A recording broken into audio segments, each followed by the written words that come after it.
Sapiens, Chapter 3, A Day in the Life of Adam and Eve.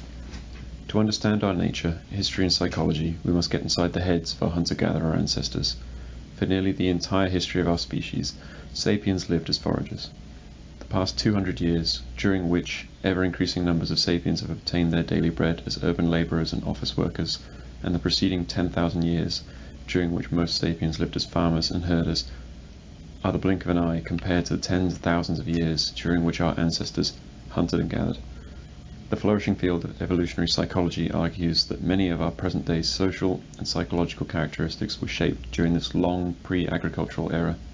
Even today, scholars in this field claim our brains and minds are adapted to a life of hunting and gathering.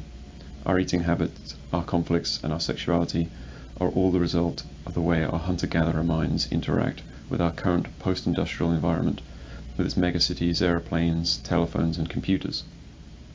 This environment gives us more material resources and longer lives than those enjoyed by any previous generation, but it also makes us feel alienated, depressed, and pressured. To understand why, evolutionary psychologists argue that we need to delve into the hunter-gatherer world that shaped us, the world that we subconsciously still inhabit. Why, for example, do people gorge on high-calorie food that is doing little good to their bodies? Today's affluent societies are in the throes of a plague of obesity, which is rapidly spreading to the developing countries. It's a puzzle why we binge on the sweetest and greasiest foods we can find until we consider the eating habits of our forager forebears. In the savannas and forests that they inhabited, high-calorie sweets were extremely rare food, and food in general was in short supply. The typical forager 30,000 years ago had access to only one type of sweet food, ripe fruit. If a Stone Age woman came across a tree groaning with figs, the most sensible thing to do was to eat as many of them as she could on the spot before the local baboon band picked the tree bare. The instinct to gorge on high-calorie food was hardwired into our genes. Today we may be living in high-rise apartments with overstuffed refrigerators, but our DNA still thinks we're in a savannah. And that's what makes us spoon down an entire tub of Ben & Jerry's when we find one in the freezer and wash it down with a Jumbo Coke. This gorging gene theory is widely accepted. Other theories are more contentious. For example, some evolutionary psychologists argue that ancient foraging bands were not composed of nuclear families centered on monogamous couples. Rather, foragers lived in communities devoid of private property, monogamous relationships, and even fatherhood. In such a band, a woman could have sex and form intimate bonds with several men and women simultaneously, and all of the band's adults cooperated in parenting its children. Since no man knew definitively which children were his, men showed equal concern for all youngsters. Such a social structure is not an Aquarian utopia. It's well documented among animals, notably our closest relatives, the chimpanzees and bonobos. There are even a number of present-day human cultures in which collective fatherhood is practiced, for example among the Bari Indians. According to the beliefs of such societies, a child is not born from the sperm of a single man, but from the accumulation of sperm in a woman's womb. A good mother will make a point of having sex with several different men, especially when she is pregnant, so that her child will enjoy the qualities and paternal care, not merely of the best hunter, but also the best storyteller, the strongest warrior, and the most considerate lover. If this sounds silly, bear in mind that before the development of the modern embryonic studies, people had no solid evidence that babies were sired by a single father, rather by many. The proponents of this ancient commune theory argue that the frequent infidelities that characterize modern marriages and the high rates of divorce, not to mention the cornucopia of psychological complexes which both children and adults suffer, all result from forcing humans to live in nuclear families and monogamous relationships that are incompatible with our biological software. Many scholars vehemently reject this theory, insisting that both monogamy and the forming of nuclear families are core human behaviors. Though ancient hunter-gatherer societies tended to be more communal and egalitarian than modern societies, these researchers argue, they were nevertheless comprised of separate cells, each containing a jealous couple and the children that they held in common. This is why today monogamous relationships and nuclear families are the norm in the vast majority of cultures, why men and women tend to be very possessive of their partners and children, and why even in modern states such as North Korea and Syria, political authority passes from father to son. In order to resolve this controversy and understand our sexuality, society, and politics, we need to learn something about the living conditions of our ancestors, to examine how sapiens lived between the cognitive revolution of 70,000 years ago and the start of the agricultural revolution about 12,000 years ago. Unfortunately, there are few certainties regarding the lives of our forager ancestors. The debate between the ancient commune and the eternal monogamy schools is based on flimsy evidence. We obviously have no written words of from the age of foragers, and the archaeological evidence consists mainly of fossilized bones and stone tools. Artifacts made of more perishable materials, such as wood, bamboo, or leather, survive only in unique conditions. The common impression that pre-agricultural humans lived in an age of stone is a misconception based on an archaeological bias. The Stone Age should be more accurately called the Wood Age, because most of the tools used by the ancient hunter-gatherers were made of wood. Any reconstruction of the lives of ancient hunter-gatherers from the surviving artifacts is extremely problematic. One of the most glaring differences between the ancient foragers and their agricultural and industrial descendants is that the foragers had very few artifacts to begin with, and these played a comparatively modest role in their lives. Over the course of his or her life, a typical member of a modern affluent society will own several million artifacts, from cars to houses to disposable nappies and milk cartons.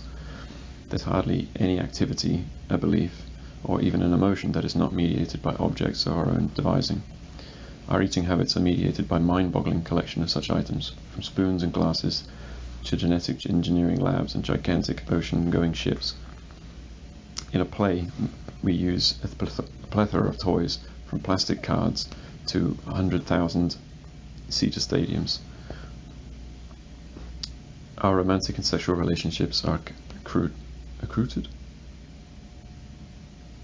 by rings, beds, nice clothes, sexy underwear, condoms, fashionable restaurants, cheap motels, airport lounges, wedding halls, catering companies. Religions bring the sacred into our lives, with Gothic churches, Muslim mosques, Hindu ashrams, Torah scrolls, Tibetan prayer wheels, priestly cassocks, candles, incense, Christmas trees, matzo balls, tombstones, and icons. We hardly notice how ubiquitous stuff is until we have to move it to a new house. Foragers moved house every month, every week, and sometimes every day, toting what they had on their backs. There were no moving companies, wagons, or even pack animals to share the burden. They consequently had to make do with only the most essential possessions. It's reasonable to presume, then, that the greater part of the mental, religious, and emotional lives was conducted without the help of artifacts. An archaeologist working 100,000 years from now could piece together a reasonable picture of a Muslim belief and practice from the myriad of objects that he unearthed in a ruined mosque, but we are largely at a loss trying to comprehend the beliefs and rituals of the ancient hunter-gatherers.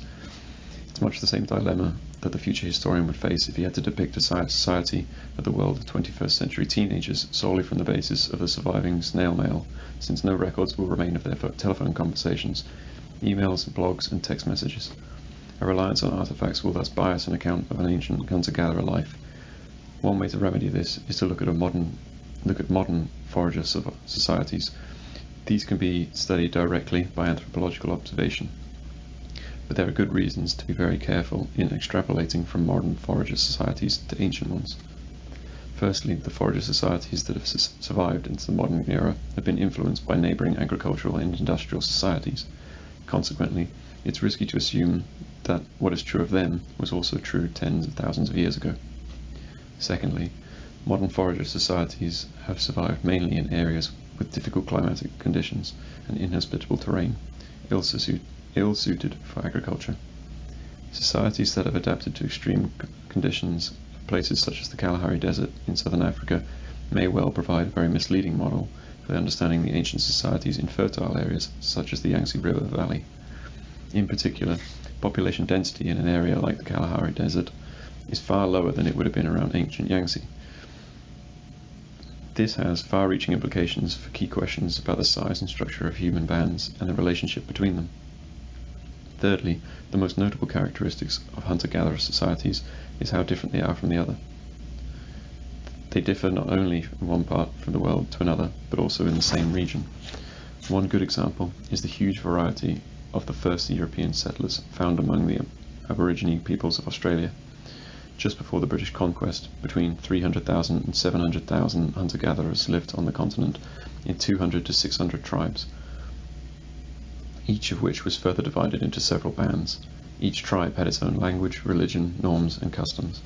Living around what is now Adelaide in southern Australia, there were several patrilineal clans that reckoned descent from the father's side. These clans bonded together into tribes on a strictly territorial basis. In contrast, some tribes in northern Australia gave more importance to the person's maternal ancestry. The person's tribal identity depended on his or her totem rather than his territory. It stands to reason that the ethnic and cultural variety among ancient hunter-gatherers was equally impressive, and that 5 million to 8 million foragers who populated the world on the eve of the agricultural revolution were divided into thousands of separate tribes with thousands of different languages and cultures. This, after all, was one of the main legacies of the cognitive revolution. Thanks to the appearance of fiction, even people with the same genetic makeup who lived under similar ecological conditions were able to create very different imagined realities which manifested themselves in different norms and values. For example, there's every reason to believe that forager band that lived 30,000 years ago on the spot where Oxford University now stands would have spoken a different language to one living where Cambridge is now situated. One band might have been belligerent and the other peaceful. Perhaps the Cambridge band was communal, and while the Oxford band was based on nuclear families. Oh dear. The Cantabrigians might have spent long hours carving wooden statues of their guardian spirits, whereas the Oxonians may have worshipped through dance. The former perhaps believed in reincarnation, while the latter thought this was nonsense. In one society, homosexual relationships might have been accepted, while in the other they were taboo. In other words, while anthropological observations of modern foragers can help us understand some of the possibilities available to ancient foragers, the ancient horizon of possibilities was much broader, and most of it is hidden from our view. The heated debates over Homo sapiens' natural way of life miss the main point. Ever since the cognitive revolution, there hasn't been a single natural way of life for sapiens. There are only cultural choices from among a bewildering palette of possibilities. Sapiens, the original affluent society. What generalizations can be made about life in the pre-agricultural world, nevertheless? It seems safe to say that the vast majority of people lived in small bands numbering several dozen, or at most several hundred individuals, and that all these individuals were humans. It is important to note this last point because it is far from obvious. Most members of agricultural and industrial societies are domesticated animals. They are not equal to their masters, of course, but they are members all the same. Today, the society called New Zealand is composed of 4.5 million sapiens and 50 million sheep. There was just one exception to this general rule: the dog. The dog was the first animal domesticated by Homo sapiens, and this occurred before the agricultural revolution. Experts disagree about the exact date, but we have incontrovertible evidence of domesticated dogs from about 15,000 years ago. They may have joined the human pack thousands of years earlier. Dogs were used for hunting and fighting, and as an alarm system against wild beasts and human intruders. With the passing of generations, the two species co-evolved to communicate well with each other. Dogs that were the most attentive to the needs and feelings of their human companions got extra care and food, and were more likely to survive. Simultaneously, dogs learned to manipulate people for their own needs. A 15,000-year-old bond has yielded a much deeper understanding and affection between humans and dogs than between humans and any other animal. In some cases, dead dogs were even buried ceremoniously, much like humans. Members of a band knew each other very intimately and were surrounded throughout their lives by friends and relatives. Loneliness and privacy were rare. Neighbouring bands probably competed for resources and even fought one another, but they also had friendly contacts. They exchanged members, hunted together, traded rare luxuries, cemented political alliances, and celebrated religious festivals. Such cooperation was one of the important trademarks of Homo sapiens, and it gave a crucial edge over other human species. Sometimes relations with neighbouring bands were tight enough that together they constituted a single tribe, sharing common language, common myths, common norms and values. Yet we should not overestimate the importance of such external relations. Even if in times of crisis, neighbouring bands drew closer together, and if they occasionally gathered to hunt or feast together, they still spent the vast majority of their time in complete isolation and independence. Trade was mostly limited to prestige items such as shells, amber, and pigments. There is no evidence that people traded staple goods like fruits or meat, or that the existence of one band depended on importing of goods from another. Socio-political relations, too, tended to be sporadic. The tribe did not serve as a permanent political framework, and even if it had seasonal meeting places, there were no permanent towns or institutions. The average person lived many months without seeing or hearing another human from outside of their own band, and she encountered throughout her life no more than a few hundred humans. The Sapiens population was thinly spread over vast territories. Before the agricultural revolution, the human population of the entire planet was smaller than today's Cairo. Most Sapiens bands lived on the road, roaming from place to place in search of food. Their movements were influenced by the changing seasons, the annual migrations of animals, and the growth cycles of plants. They usually traveled back and forth across the same home territory, an area of between several dozen and many hundreds of square kilometers. Occasionally, bands wandered outside of their turf and explored new lands, whether due to natural calamities, violent conflicts, demographic pressures, or the initiative of a charismatic leader. These wanderings were the engine of human worldwide expansion. If a forager band split once every 40 years and its splinter group migrated to a new territory 100 kilometers to the east, the distance from East Africa to China would have been covered in about 10,000 years. In some exceptional cases, when food sources were particularly rich, bands settled down in seasonal and even permanent camps. Techniques for drying, smoking, and freezing food also made it possible to stay put for longer periods. Most importantly, alongside seas and rivers, rich in seafood and waterfowl, humans set up permanent fishing villages. The first permanent settlements in history, long predating agricultural revolution. Fishing villages might have appeared on the coast of the Indonesian islands as early as 45,000 years ago. These may have been the base from which Homo sapiens launched its first transoceanic enterprise, the invasion of Australia. In most habitats, sapiens bands fed themselves on an elastic and opportunistic fashion. They scrounged for termites, picked berries, dug for roots, stalked rabbits, and hunted bison and mammoth. Notwithstanding the popular image of man the hunter, gathering was sapiens' main activity, and it provided most of their calories, as well as raw materials such as flint, wood, and bamboo. Sapiens did not forage only for food and materials, they foraged for knowledge as well. To survive, they needed a detailed mental map of their territory. To maximize the efficiency of their daily search for food, they required information about the growth patterns of each plant and the habits of each animal. They needed to know which foods were nourishing and which made you sick, and how to use others as cures.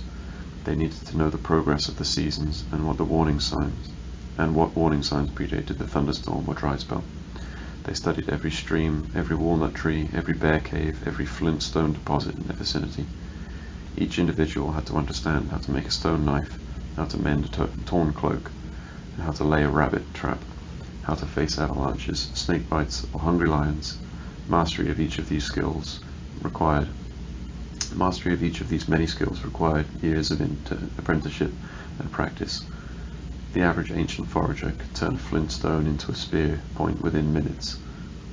When we try to imitate this feat, we usually fail miserably. Most of us lack expert knowledge of the flaking properties of flint and basalt and the fine motor skills needed to work them precisely. In other words, the average forager had a wider, deeper, and more varied knowledge of her immediate surroundings than most of her modern descendants. Today, most people in industrial societies don't need to know much about the natural world in order to survive. What what do you really need to know in order to get by as a computer engineer, an insurance agent, a history teacher, or a factory worker? You need to know a lot about your tiny field of expertise, but the vast majority of life's necessities rely blindly on the help of other experts, whose own knowledge is also limited to a tiny field of expertise. The human collective knows far more than did the ancient bands, but at the individual level, ancient foragers were the most knowledgeable and skillful people in history. There is some evidence that the size of the average sapiens brain has actually decreased since the age of foraging. Survival in that era required superb mental abilities from everyone. When agriculture and industry came along, people could increasingly rely on the skills of others for survival, and new niches for imbeciles were opened up. You could survive and pass your unremarkable genes on to the next generation by working as a water carrier or an assembly line worker. Foragers mastered not only the surrounding world of animals, plants and objects, but also the internal world of their own bodies and senses. They listened to the slightest movement in the grass to learn whether a snake might be lurking there. They carefully observed the foliage of trees in order to discover fruits, beehives and birds' nests, and they moved with a minimum of effort and noise, and knew how to sit, walk and run in the most agile and efficient manner. Varied and constant uses of their bodies made them as fit as marathon runners. They had physical dexterity of people today. They had physical dexterity. God, this is a good one. They had physical dexterity that people today are unable to achieve after years of practicing yoga or tai chi, and they could probably read. The hunter-gatherer way of life differed significantly from region to region and from season to season, but on the whole, foragers seem to have enjoyed a more comfortable and rewarding lifestyle than most of the peasants, shepherds, labourers and office clerks who followed in their footsteps. While people in today's affluent societies work an average of 40 to 45 hours a week, people in the developing world work 60 and even 80 hours a week. Hunter-gatherers living today in the most inhospitable of habitats, such as the Kalahari Desert, work on average just 35 to 45 hours a week. They hunt only 1 day out of 3. Gathering takes up just 3 to 6 hours daily. In normal times, this is enough to feed the band. It may well be that ancient hunter-gatherers living in zones more fertile than the Kalahari spent even less time obtaining food and raw materials. On top of that, foragers enjoyed a lighter load of household chores. They had no dishes to wash, no carpets to vacuum, no floors to polish, no nappies to change, and no bills to pay. The forager economy provided most people with more interesting lives than agriculture and industry do. Today, a Chinese factory hand leaves home around 7 in the morning, makes her way through polluted streets to a sweatshop, and there operates the same machine in the same way day in, day out for 10 long, mind-numbing hours, returning home around 7 in the evening in order to wash dishes and do the laundry. 30,000 years ago, a Chinese forager might leave camp with her companions at, say, 8 in the morning. They'd roam the nearby forests and meadows, gathering mushrooms, digging up edible roots, catching frogs and occasionally running away from tigers. And by early afternoon, they'd go back to camp and make lunch. That left them plenty of time to gossip, tell stories, play with the children and just hang out. Of course, the tigers sometimes caught them, or a snake bit them, but on the other hand, they didn't have to deal with the automobile accidents or industrial pollution. In most places, at most times, foraging provided an ideal nutrition, and that's hardly surprising. This had been the human diet for hundreds of thousands of years, and the human body was well adapted to it. Evidence from fossilized skeletons indicates that ancient foragers were less likely to suffer from starvation or malnutrition, and were generally taller and healthier than their peasant descendants. Average life expectancy was expected to be 30 or 40 years, but this was due largely to the huge incidence of child mortality. Children who made it through the perilous first years had a good chance of reaching the age of 60, and even made it into their 80s. Among modern foragers, 45-year-old women can expect to live another 20 years, and about 5 to 8% of the population is over 60. The foragers' secret of success, which protected them from starvation and malnutrition, was their varied diet. Farmers tend to eat very limited and unbalanced diet. Especially in pre-modern times, most of the calories feeding an agricultural population came from a single crop, such as wheat, potatoes, or rice, and that lacks some of the vitamins or minerals and other nutritional materials humans need. The typical peasant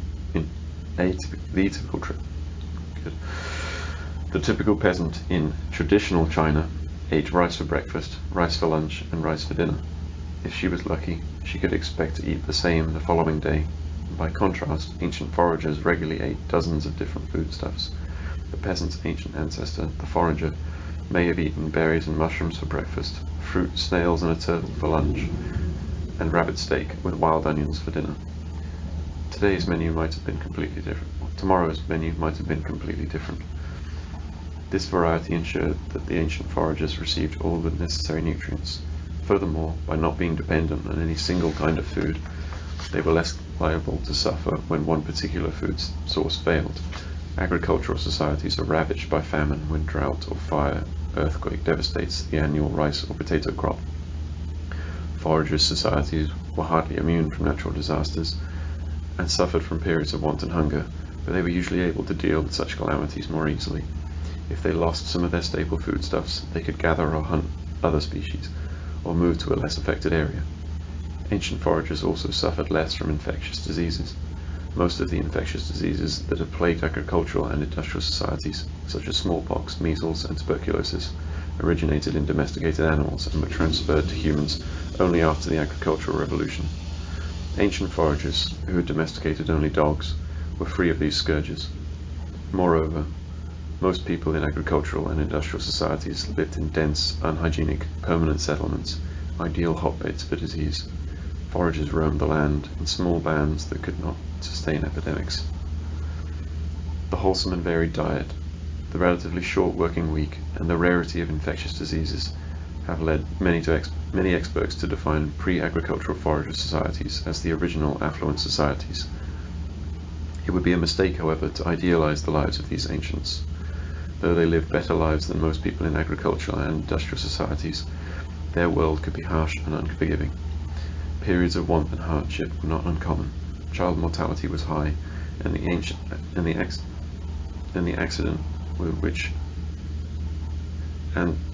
accident which could be minor today could easily become a death sentence.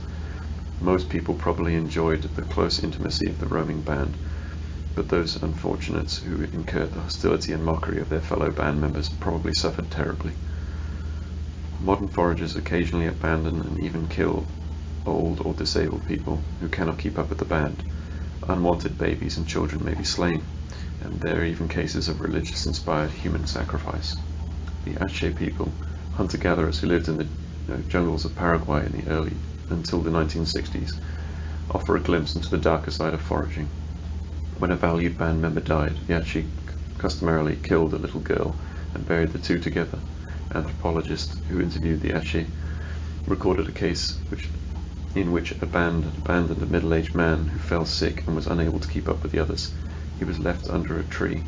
Vultures perched above him, expecting a hearty meal, but the man recuperated, and walking briskly he managed to rejoin the band. His body was covered with the bird's feces, and so he was henceforth named Vulture Droppings. When an old Ache woman became a burden to the rest of her band, one of the younger men would sneak behind her and kill her with an axe blow to the head. An Ache man told the inquisitive anthropologist stories of his prime years in the jungle. I customarily killed old women. I used to kill my aunts. The women were afraid of me. Now, here with the whites, I have become weak. Babies born without hair, who were considered underdeveloped, were killed immediately. One woman recalled that her first baby girl was killed because the men in the band did not want another girl. On another occasion, the man killed a small boy because he was in a bad mood and the child was crying. Another child was buried alive because it was funny looking, and other children laughed at him. We should be careful, though, not to judge the Ache too quickly. Anthropologists who lived with them for years report that violence between adults was rare. Both women and men were free to change partners at will. They smiled and laughed constantly and had no leadership hierarchy, and generally shunned domineering people. They were extremely generous with their few possessions and were not obsessed with success or wealth. These things, the things that they valued most in life, were good social interactions with high-quality friendships. They viewed the killing of children, sick people and elderly as many people today view abortion and euthanasia. It should also be noted that the Achi were hunted and killed without mercy by Paraguayan farmers. The need to evade their enemies probably caused the Achi to develop an exceptionally harsh attitude towards anyone who might become a liability to the band. The truth is that Achi society, like every human society, was very complex, and we should beware of demonizing and idealizing on the basis of a superficial acquaintance. The Ache was neither angels nor fiends, they were humans. So too were the ancient hunter-gatherers. Sapiens, talking ghosts.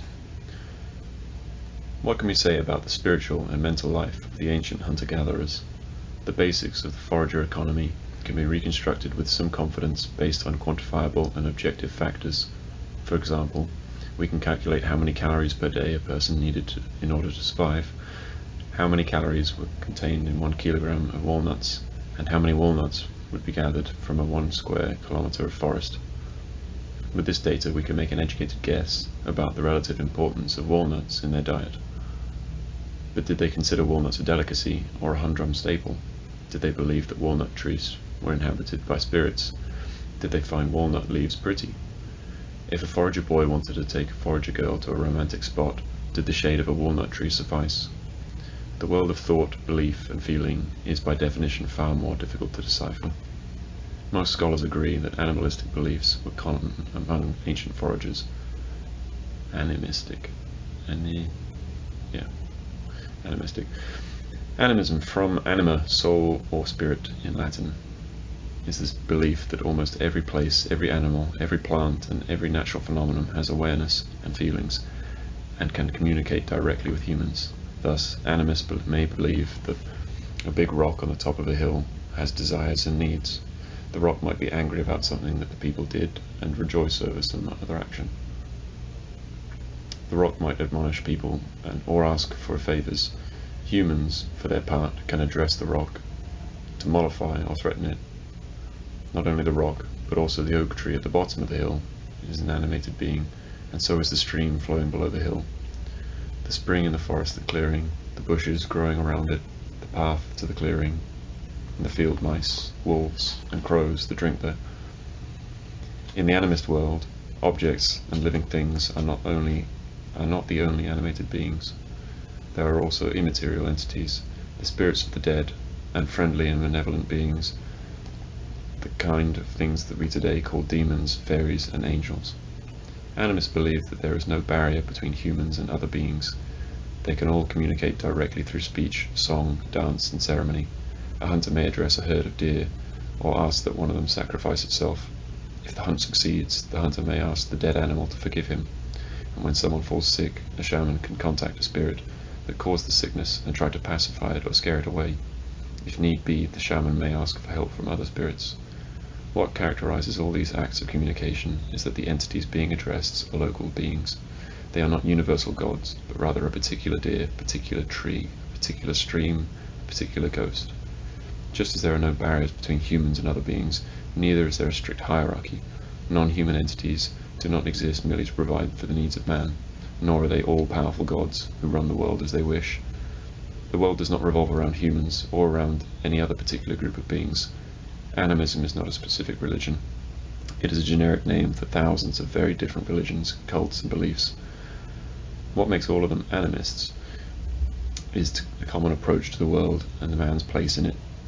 Saying that ancient foragers were probably animists is like saying that pre-modern agriculturists were probably theists.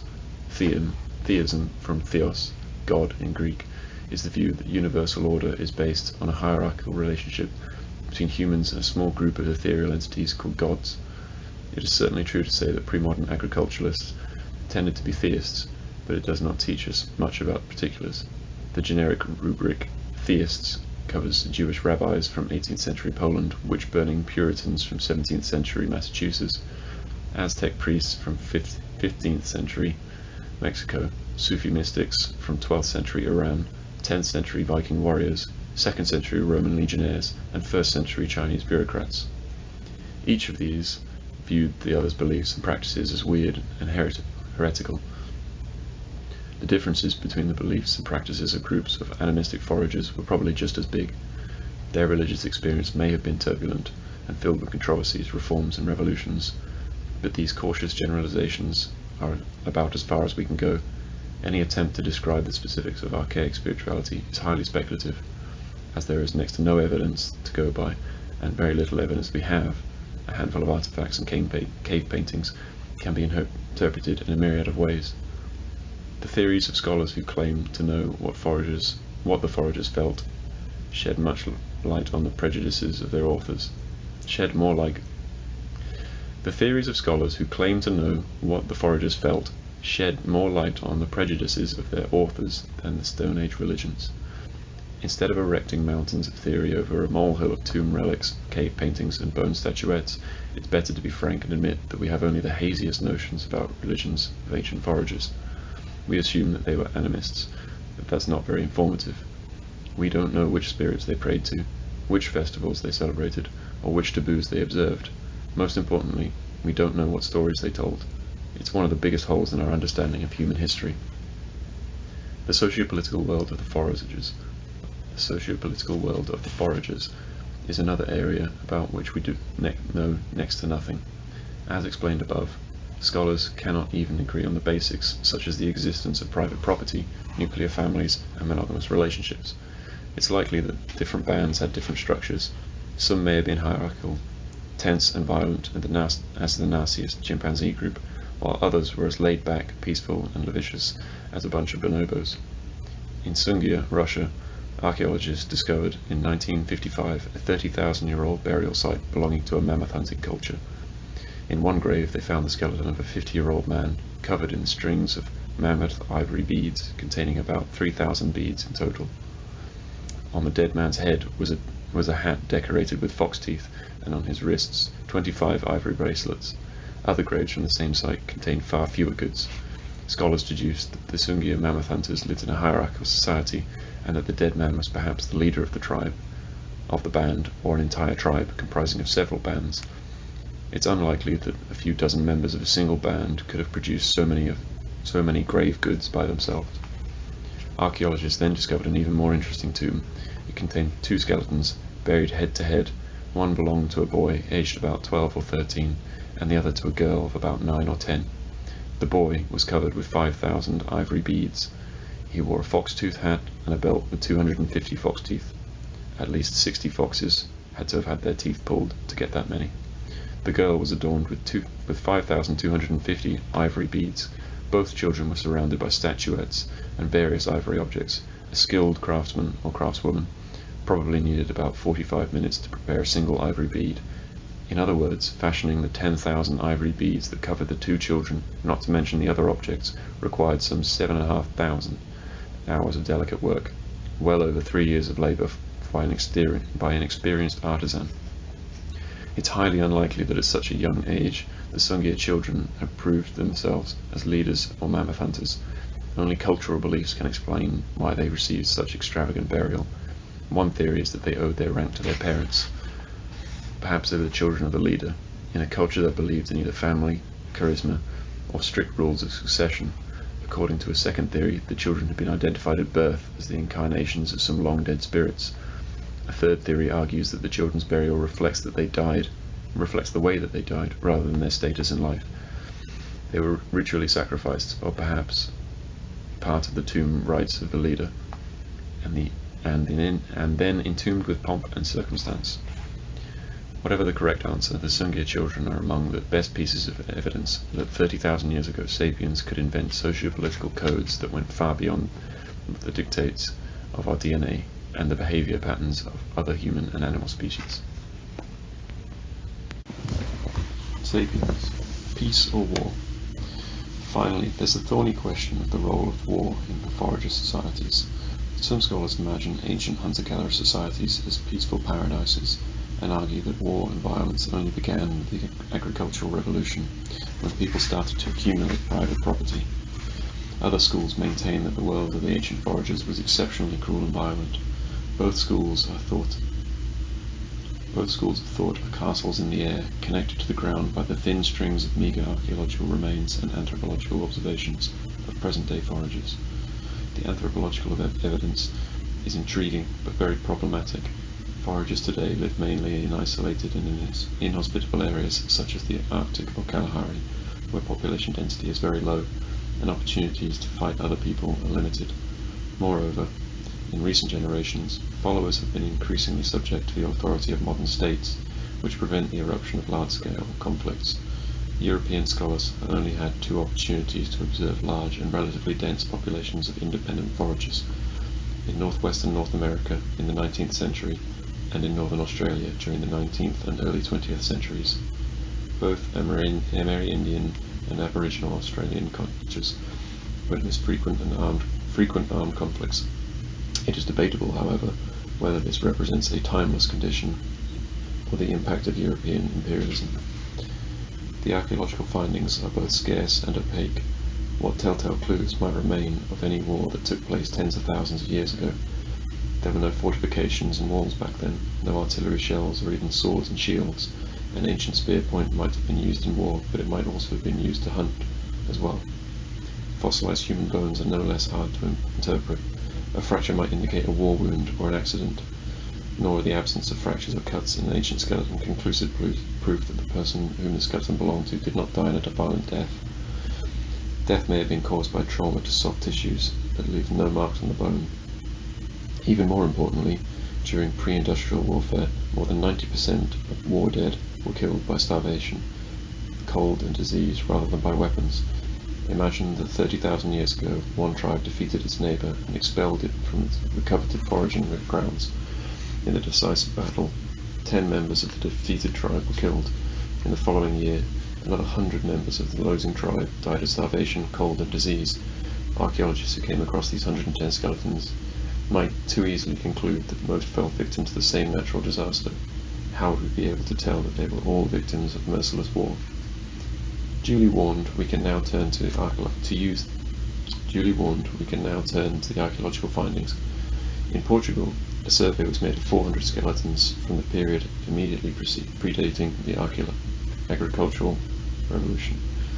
Only 2 skeletons showed clear marks of violence. A similar survey of 400 skeletons from the same period in Israel discovered a single crack in a single skull that could be attributed to human violence. A third survey of 400 skeletons from various pre-agricultural sites in the Danube Valley found evidence of violence on 18 skeletons. 18 out of 400 might not sound like a lot, but it's actually a very high percentage. If all 18 indeed died violently, it means that around 4.5% of the deaths in ancient Danube Valley were caused by human violence. Today, the global average is only 1.5%, taking war and crime together. During the 20th century, only 5% of human deaths resulted from human violence, and this is a century that saw the bloodiest wars and most massive genocides in history. If this revolution is typical, the ancient Danube Valley was as violent as the 20th century. The depressing findings from the Danube Valley are supported by a string of equally depressing findings from other areas. At Jebel Sahar in Sudan, a 12,000-year-old cemetery containing 59 skeletons was discovered. Arrowheads and spear points were found embedded in or lying near the bones of 24 skeletons, 40% of the find. The skeleton of one woman revealed 12 injuries. In Offnet Cave in Bavaria, archaeologists discovered the remains of 38 foragers, mainly women and children, who had been thrown into 2 burial pits. Half the skeletons, including those of children and babies, bore clear signs of damage by human weapons such as clubs or knives. The few skeletons belonging to the mature males bore the worst marks of violence. In all probability, an entire forager band was massacred at Offnet.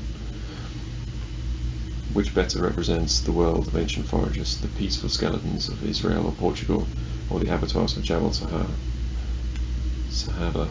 and Offnet? The answer is neither. Just as foragers exhibit a wide array of religions and social structures, so too did they probably demonstrate a variety of violence rates.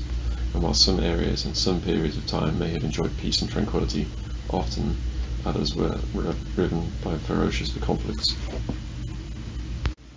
Sapiens, the curtain of silence.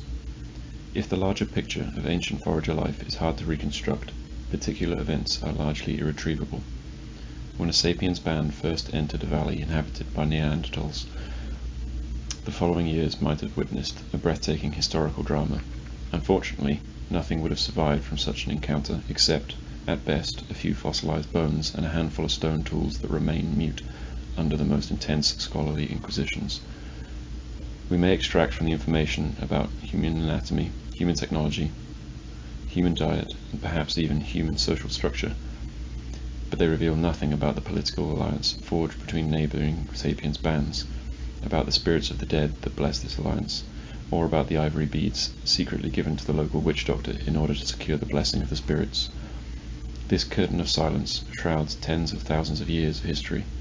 These long millennia may well have witnessed wars and revolutions, ecstatic religious movements, profound philosophical theories, incomparable artistic masterpieces. The foragers may have had their all-conquering Napoleons, who ruled empires half the size of Luxembourg, gifted Beethovens who lacked symphony orchestras, but brought people to tears with the sound of their bamboo flutes, and charismatic prophets who revealed the words of the local oak tree rather than those of the universal creator God. But these are all mere guesses. The curtain of silence is so thick that we cannot even be sure that things occurred, let alone describe them in detail. Scholars tend to ask only those questions that they can reasonably expect to answer. Without the discovery of as yet unavailable research tools, we will probably never know what the ancient foragers believed or what political dramas they experienced. Yet it is vital to ask questions for which no answers are available, otherwise we might be tempted to dismiss 60,000 of 70,000 years of human history with the excuse that the people who lived back then did nothing of importance. The truth is that they did a lot of important things. In particular, they shaped the world around us to a much larger degree than most people realize. Trekkers visiting the Siberian tundra, the deserts of Central Australia, and the Amazonian rainforest believe that they have entered pristine landscapes virtually untouched by human hands, but that's an illusion. The foragers were there before us, and they brought about dramatic changes even in the densest jungles and the most desolate wildernesses. The next chapter explains how the foragers completely reshaped the ecology of our planet. Long before the first agricultural village was built, the wandering bands of storytelling sapiens were the most important and most destructive force the animal kingdom had ever produced.